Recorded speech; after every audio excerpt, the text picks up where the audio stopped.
Alors, si moi de 2018 était en train de parler à mon moi de 2011, non, j'aurais tendance à lui dire vas-y, t'as fait le bon choix et les choix que tu vas faire sont corrects. Bonjour, je suis Laurent Falcon et j'ai monté mes marques de salon de coiffure français à Pékin il y a quelques années.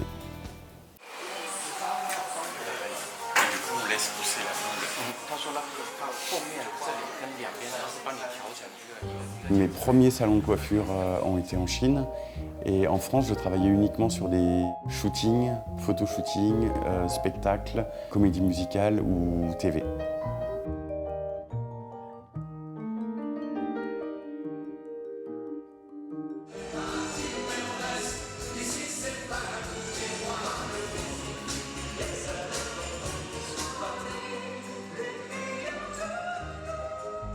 Et au début, j'avais décidé de venir pour 3 mois, juste pour voir si la vie pouvait me plaire en Chine ou pas.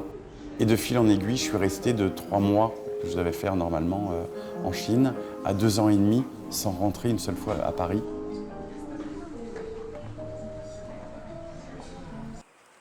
Les opportunités en Chine, pour moi, ont été plus faciles qu'en France. Le premier salon de coiffure que j'ai eu était pas très loin de Gomao. Le deuxième est celui-ci, celui de Sanlitun, où on m'a proposé l'emplacement. Et ensuite, le troisième salon était dans Gomao, ce qui est en réalité pour la France, Sanlitun, c'est un peu Châtelet-Les Halles, et Gomao entre la Défense et les Champs-Élysées. Ce qui fait que oui, je ne pense pas qu'en France, les Champs-Élysées m'auraient appelé en me disant « Viens t'installer en bas de la rue, on a un emplacement pour toi ».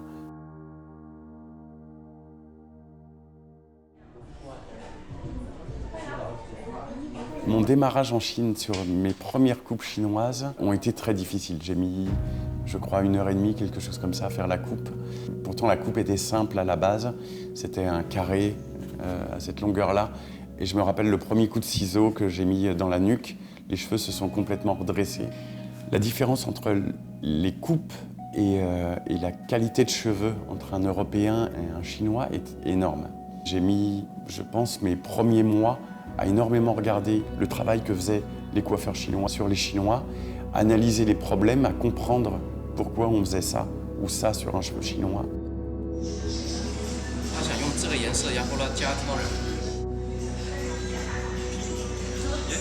Pour moi, la vie en Chine change très très vite. Tout évolue à vitesse grand V.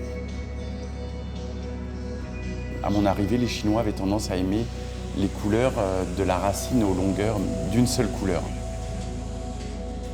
Petit à petit, les balayages, ils appellent plus ça des couleurs sales ou des couleurs vieilles. Pour moi, j'ai adapté une technique et des visuels français sur des cheveux chinois.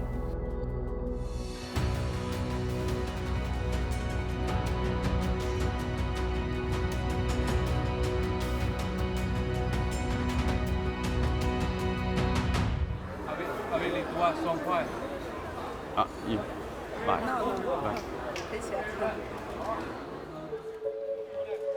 En dehors de mon boulot, j'ai tendance à traîner, oui, dans les routongs, dans les vieux marchés antiquités. Avec d'autres personnes, on travaille sur l'accueil des Français en Chine. Il y a plein de points que j'ai aimés en Chine et que j'avais envie de faire découvrir aux étrangers qui venaient d'arriver. Ce que je trouve très intéressant dans Pékin particulièrement, c'est qu'on a réussi à mélanger du vieux, du neuf, de l'occidental et du chinois sans que la Chine perde sa valeur. Si je devais recommencer quelque chose, je ne vois pas ce que je changerais pour le moment dans mon parcours.